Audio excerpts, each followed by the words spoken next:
19 साल की वर्ष पूनम ने जब से शादी के बाद ससुराल को दहलीज पार की थी, तब से वो उस बड़ी सी हवेली की भव्यता और वैभव को कौतूहल भरी नजरों से देखे जा रही थी।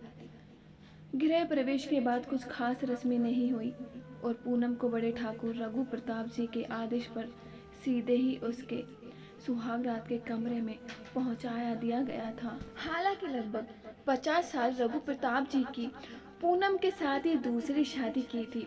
कुछ साल पहले ही रघु प्रताप जी की पत्नी का स्वर्गवास हो गया था, लेकिन रंगीन मिजाज रघु प्रताप जी अपनी जिंदगी की दूसरी सुहाग रात को भी खास और यादगार बनाना चाहते थे। वैसे थकी हुई थी, लेकिन उस बड़े कमरे की सजा और चमक देखकर उसकी थकान छू मंतर हो गई थी। कभी वो छत की ऊंचाई देखती तो कभी छत के बीचों बीच झूलते हुए बड़े से झूमर को देखती। इतना भय कमरा उसका है, इस ख्याल से भी वो प्रफुल्लित हो उठी थी। वो बेसब्री से अपने सपनों के राजकुमार के आने की प्रतीक्षा कर रही थी। पूनम में मनी में पति को लेकर एक सुदर्शन युवक की छवि बनी हुई थी, लेकिन उस बेचारी को कहाँ पता था कि पति के रूप में कोई प्रौढ़ व्यक्ति उसके कमरे में आने वाला है। उस बेचारी ने तो अभी तक अपने पति को देखा तक नहीं था। पूनम की किस्मत भी काली स्याही से लिखी थी। जब पूनम का जन्म हुआ था तो उसके जन्म के साथ ही उसकी माँ ने अंतिम सांस ली। उस बिन माँ की बच्ची को उसके परिवार ने अपनाने से इनकार कर दिया था। उसके परिवार ने जब तक उसकी नानी उसके अपने साथ ले गई, लेकिन बूढ़ी और कमजोर नानी भी आखिर कब तक उसकी परवरिश करती। कुछ सालों में उनका भी स्वर्गवास हो गया। नानी के गुजर जाने के बाद उसके मामा मामी ही उसके अभिभावक बन गए थे। मामी उसे बोझ की तरह ही समझती और मामा भी बस लोक लाज के डर से उसे पाल रहे थे। पूनम थोड़ी बड़ी हुई तो उसकी मामी उसे घर का काम करवाने लगी। पूनम धीरे धीरे इसी तरह बड़ी होती गई। वो रात को अकेले में खूब रोती थी। अकेलापन उसे खोखला करता जा रहा था। वो किसी के प्यार के लिए तरसती थी, लेकिन उसके जीवन में प्यार का नामो निशान नहीं था। आखिरकार 19 साल की होते ही उसकी मामी ने उसकी शादी करवा दी थी। पूनम को पता नहीं था कि उसके साथ इतना बड़ा धोखा हुआ है। इतनी बड़ी हवेली की बहू बनकर वो अपनी किस्मत पर इतरा रही थी और सोच रही थी कि उसकी नानी सही कहती थी कि वो ससुराल में रानी की तरह रहेगी और उसे खूब प्यार और मान सम्मान मिलेगा। उसे लग रहा था कि आज उसकी नानी की कही हुई बात सच हो गई थी, लेकिन उस मासूम को कहाँ पता था कि उसकी मामी ने मोटी रकम लेकर पूनम से लगभग 30 साल बड़े व्यक्ति से उसकी शादी करवा दी थी। इस रिश्ते में प्रेम का नामो निशान था। बड़े ठाकुर साहब ने तो केवल अपनी अतृप्त कामनाओं को पूरा करने के चुनाव किया था, क्योंकि पूनम देखने में बड़ी ही खूबसूरत और कमसीन थी। उसकी गहरी काली आंखें, सुराहदार गर्दन और सांचे में ढला खूबसूरत बदन देखकर ठाकुर साहब उसे किसी भी कीमत पर अपना बना लेना चाहते थे। अब वो बस किसी तरह भी उसकी खूबसूरती का रसापन चाहते थे। वो प्रेम और भावनाओं में यकीन नहीं करते थे। पूनम को अंदाज़ा भी नहीं था कि आज उसके कुंवारे सपने कैसे टूटकर चकनाचूर होने वाले हैं। लगभग घंटे भर के बाद ठाकुर साहब नशे में चूर लड़खड़ाते हुए कमरे के भीतर आए। दरवाजे के अंदर से बंद करके गहरी सांस छोड़ते हुए मुस्कुराते और मंदमस हाथी की तरह झूमते हुए आगे बढ़े। पूनम शर्म के मारे सिमट गई और उसने अपने पैरों को सिकोड़ लिया, जिसके कारण पलंग पर बिछी हुई सफ़ेद चादर भी सिकुड़ गई। कामसीन की दुल्हन की इस अदा पर ठाकुर साहब प्यारी निगाहों से उसे घूरते हुए आगे बढ़ने लगे। पूनम लंबा सा घूंघट सिर झुकाए हुए बैठी थी।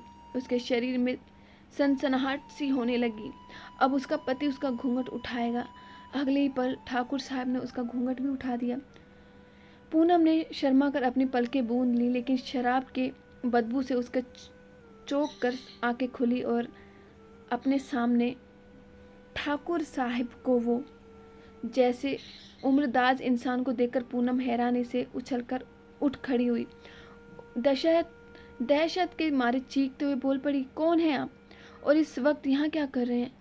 ठाकुर साहब अपनी मूछों पर ताव देते हुए बोले, अरे सुंदर बाला, हम ही तो आपके पति हैं, आओ और जल्दी से हमें अपनी सुंदरता का रस पान करने दो। वो मादक मुस्कान के साथ बोले तो पूनम के होश ही उड़ गए। उसे कहाँ पता था कि पति के रूप में उसे ऐसा इंसान मिला है। पूनम गिड़गिड़ाने लगी, मुझे जाने दीजिए, मुझे बहुत डर लग रहा है। ठाकुर साहब खिनौनी हंसते हुए बोले, हमें तुम्हारी कीमत चुकाई है और तुम्हें ऐसे कैसे हम जाने देंगे। जाने मन, अब हमें और न तरसाओ। पूनम भयभीत हिरणी की भांति कांपने लगी थी। ठाकुर साहब से और इंतजार नहीं हुआ। उन्होंने बिना पूनम की सहमति से उसके साथ अपने सभी अरमान पूरे किए और मुंह फेरकर खराटे मारने लगे। पूनम अपने चेहरे और बदन पर नाखूनों के ढेर सारे निशान लिए हुए देर रात तक सिसकती रही। उसका पोर पोर दर्द से चूर रहा होता है। ऐसी सुहाग रात को तो उसने कल्पना भी नहीं की थी। उस रात के बाद उसके जीवन की हर रात दर्द और सिसकियों में डूब रही थी। पूनम भले ही हवेली की ठकुराइन थी, लेकिन बंद कमरे में वो बस भोग की वस्तु थी। पूनम को लिए हुए देर रात तक अब आने वाली रातों से दहशत सी होने लगी थी। हर रात वही दरिंदगी, पूनम के आंसू और दर्द, रोज रात की यही कहानी हो गई थी। पूनम कई बार सोचती थी कि वो अपनी जान दे दे, लेकिन उसमें इतनी हिम्मत नहीं थी। पूनम अपनी जिंदगी से हताश हो चुकी थी और बस एक रोबोट की तरह बिस्तर पर अपने पति की इच्छाओं को पूरा कर देती थी। एक दिन हवेली में बहुत चहल पहल थी। पूनम को पता चल गया कि ठाकुर साहब का बड़ा बेटा लीरभर शहर से अपनी पत्नी सोनिया के साथ आने वाला है। दोपहर होते होते वो दोनों आ गए थे। रघु प्रताप पिता का ही रूप था, लेकिन उनकी तरह वो कठोर दिल बिल्कुल नहीं था। वो लोगों के प्रति उदार था। उसका स्वभाव भी बहुत कोमल था। उसे ये तो पता था कि उसके पिता ने दूसरी शादी की है, लेकिन ये पता नहीं था कि वो इतनी कम उम्र की दुल्हन ले आए होंगे। पूनम को देखते ही लीरभद्र और सोनिया दोनों ही स्तब्ध रह गए थे, क्योंकि पूनम तो लीरभद्र जी से भी छोटी उम्र की थी। लीरभद्र ने अकेले में पिता से नाराजगी जाहिर करते हुए कहा, पिताजी ये सब क्या है? आप इतनी कम उम्र की पत्नी क्यों लेकर आए? क्या आपको नहीं लगता कि ये मासूम के साथ अन्याय है? बेटे की बातों का ठाकुर साहब के पास कोई जवाब नहीं था। लीरभद्र बहुत ही नाराज था। साथ ही उसकी पत्नी सोनिया का हृदय भी पूनम के लिए सहानुभूति से भर उठा था। सोनिया पूनम की तकलीफ दूर करने का उपाय सोचने लगी, क्योंकि एक स्त्री होते हुए वो दूसरी स्त्री के दर्द को भली भांति महसूस कर पा रही थी। वो रोज देखते ही पूनम बस एक मृत देह की तरह पति के अरमानों की संतुष्टि करके दिन भर शून्य में ताकती रहती थी। पूनम का भावहीन चेहरा देखकर सोनिया का कलेजा फटकर रह जाता था। पूनम ना हंसती थी, ना मुस्कुराती थी, न ही किसी से कुछ बात करती थी। इधर लीरभद्र की छुट्टियां खत्म होने वाली थी, इसलिए सोनिया की बेचैनी बढ़ती जा रही थी। एक रात सोनिया ने अपने पति से कहा, सुनिए जी, अगर बच्चों से कोई गलती हो जाती है तो बड़े उसे सुधारते हैं ना, तो आज अगर आपके पिताजी से किसी मासूम लड़की की जिंदगी नरक बनाए हुए हैं तो क्या हम कुछ नहीं कर सकते? लीरभद्र गंभीर सोनिया की बेचैनी बढ़ती जा रही थी। स्वयं में बोला, पूनम की तो कुछ मदद मैं भी करना चाहता हूँ, लेकिन मैं क्या करूँ, कुछ समझ में नहीं आ रहा है हमें। पति की बात सुनकर सोनिया को हिम्मत मिली और उसने अपनी योजना लीरभद्र के कानों में बताई, जिसे सुनकर लीरभद्र की मुस्कान चौड़ी हो गई और वो प्रशंसा भरी नजरों से पत्नी की तरफ देखने लगा।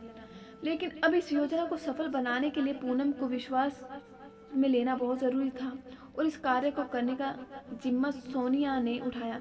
सोनिया एक दिन मौका देकर पूनम के पास जाकर प्यार से उसका हालचाल पूछने लगी, तो इतने दिनों के बाद में थोड़ा अपनापन पाकर पूनम हिचकिचाई लेकर रोने लगी। सोनिया ने उसे सांत्वना देते हुए पानी पिलाया।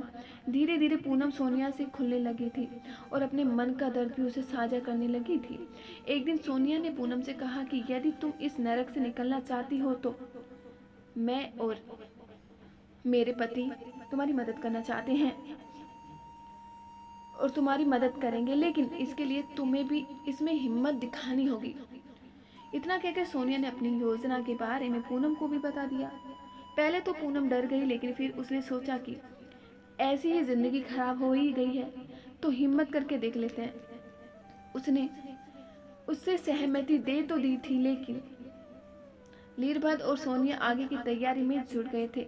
निश्चित दिन रात के भोजन बाद लीरभद्र ने ठाकुर साहब के दूध के गिलास में नींद की गोलियां मिलाई और पूनम के वहां से निकलने का इंतजाम किया। सोनिया ने अपनी सहेली को लेकर बुला लिया था। वो एक महिलाओं के उत्थान से जुड़े हुए थे, एनजीओ के लिए कार्य करती थी। लीरभद्र जानता था कि उसके पिता जब सुबह जगेंगे तो हवेली में बहुत ज़्यादा हंगामा होगा। अभी तो उन्होंने पूनम को हवेली से दूर भेज दिया था, लेकिन अभी ठाकुर साहब को सबक सिखाना था ताकि वो कभी भविष्य में किसी और लड़की के साथ भी ऐसा ना करें, जिंदगी के साथ ना खिलवाड़ ना कर सके। आने वाली सुबह का सूरज सभी की जिंदगी में कुछ ना कुछ परिवर्तन लाने वाला था। दोस्तों, इस कहानी से हमें यही शिक्षा मिलती है कि हमें किसी के साथ दुर्व्यवहार नहीं करना चाहिए, चाहे वो गरीब हो या अमीर।